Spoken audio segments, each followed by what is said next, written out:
Let's study the causes of excessive flow of current, कि क्यों जो करंट है कभी बहुत ज़्यादा फ्लो होने लग जाता है।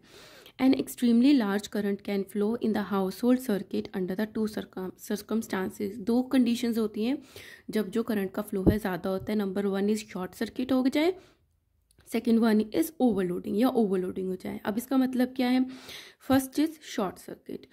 We use cables and wire in electric circuit. जो भी हमारे घर में इलेक्ट्रिक सर्किट्स होते हैं उसमें केबल्स या वायर होते हैं जिसके थ्रू करंट आता है।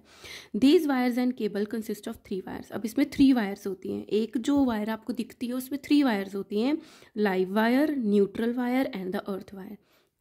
3 तरीके की वायर्स होती हैं उसके अंदर। समटाइम्स द लाइव वायर, ये जो लाइव वायर है and the neutral wire in a circuit touch each other, ये तीनों अलग अलग होती हैं और आपस में कनेक्टेड नहीं होती। कभी क्या है, किसी रीज़न से हीट हो गया ज़्यादा तो वो पिघल गया ऊपर की जो रबड़ है, तो जो अगर लाइव वायर और न्यूट्रल वायर आपस में टच हो जाती हैं ड्यू टू द डिफेक्टिव और द डैमेज्ड वायर, या तो वो जो वायर थी वो डैमेज थी या वो डिफेक्ट हो गई तो वो आपस में टच हो गई। So because of this the resistance of the circuit become almost zero. Resistance होता है जो उसको रोक कर रखता है कि ज़्यादा करंट ने फ्लो नहीं होना, तो जो रेजिस्टेंस है वो ज़ीरो हो जाता है और very large amount of current flow through it, उसके थ्रू बहुत ज़्यादा करंट फ्लो होने लग जाता है। A sudden flow of very large current due to the direct contact of a live and a neutral wire is called the short circuit. और इसी को ही शॉर्ट सर्किट बोलते हैं, जब बहुत ज़्यादा करंट फ्लो होता है और जो लाइव वायर है वो न्यूट्रल वायर से आपस में टच हो जाती है। सो द शॉर्ट सर्किट में लीड टू फायर्स, और इससे क्या हो जाती है? फायर्स, घरों में आग लगने की सिचुएशन तक आ जाती है। ठीक है, ये गया first reason short circuit excessive flow of current का। सेकेंड है overloading.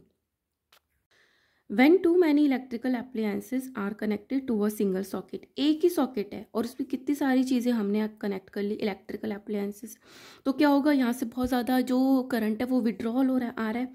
They draw extremely large current from the household circuit, the household wiring gets overheated. अब इससे भी जो वायरिंग होगी इसके अंदर की वो गर्म हो जाएगी क्योंकि बहुत ज़्यादा करंट का फ्लो हो रहा है।